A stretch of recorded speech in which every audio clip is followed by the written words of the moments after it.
সর্ষে দিয়ে পমফ্রেট করবো বন্ধুরা। পমফ্রেটটা একটু ছোটো, কিন্তু আমি নুন হলুদ মাখিয়ে রেখেছি। আর সর্ষে দেখো, সর্ষে দিয়ে লবণ দিয়ে সাদা সর্ষে কালো সর্ষে আর লঙ্কা দিয়ে পেস্ট করে রেখে দিয়েছি। আমি এগুলো খাই না, এই যে সর্ষের এগুলো খেলে না পেটে তো ব্যথা করেই, আর খুব গ্যাস অম্বল হয়। ওই জন্য আমি সবসময় চেষ্টা করি যে এরকম করে ছেঁকে ছাঁকনি দিয়ে পরিষ্কার করে নেওয়ার চেষ্টা করি, এটাকে ফেলে দিই। হ্যাঁ, এতে টেস্টটাও ভালো হয়, শরীরও সুস্থ থাকে, দেখানো দিনকাল খুব একটা ভালো না। হ্যাঁ, তাই বন্ধুরা মাছটা ভেজে নিই, তারপর আমি কী কী দিয়ে করছি সেটা তোমাদেরকে দেখাচ্ছি। মাছগুলো আমি এরকম লাল লাল করে ভেজে নিয়েছি। আমি সর্ষেটায় কিন্তু সবজি বাদ দিয়েছি তা না, কিন্তু দেখো আমি একদম পুরো চিপে নিয়ে শুধু ছিবড়েগুলোই রেখে দিয়েছি। ভাজা আমার হয়ে গেছে। এবার আমি রসুন ফোড়ন দেবো, টমেটো দেবো, পেঁয়াজটা দেবো না। হ্যাঁ, আমি মাছগুলো তুলে একটু রসুন দিয়ে দিলাম, কালো জিরে দিয়ে।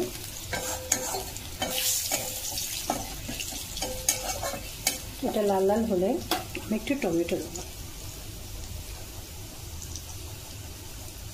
দেখবে সর্ষে বাটার সাথে একটু রসুন দিলে না খুব ভালো লাগে। আমার ঘরে আজ ধনে পাতাটা নেই, ধনে পাতা দিলে আর খুব ভালো লাগে। এত জল আমাদের এখানে, এক হাঁটু করে জল, ওই জন্য বাজারেই যেতে পারলাম না। একটা মশলা দিয়ে দিই, হয়তো মাছটা ঘরে ছিল বলে করতে পারছি। এটা একটু হোক। টমেটো বলতে বলতে আমি এতে একটু কাশ্মীরি লঙ্কা গুঁড়ো, একটু হলুদ গুঁড়ো সর্ষে বাটাটার মধ্যে দিয়ে রেখে দিয়েছি। এবারে আমি এটাকে এর মধ্যে দিয়ে দেবো।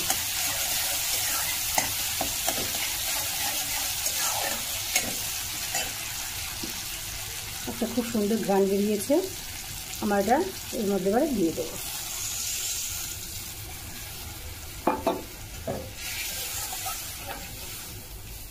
তোমরা পারলে সর্ষের ছিবড়া দিও, কিন্তু সর্ষে বাটা পুরোটাই দিতে পারো, কিন্তু আমি দিই না, যেহেতু আমার খুব অম্বল হয় গো, খেলে পেটে ব্যথা করে, ওই জন্য আমি সর্ষেটাকে ওইভাবে ছেঁকেই দিই।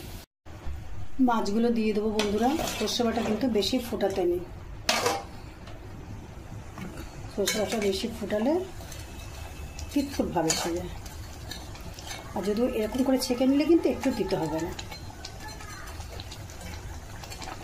একটু ফুটলে আমি এর উপরে সর্ষে তেল দিয়ে আমি একটু ঢাকা দিয়ে রেখে দেবো।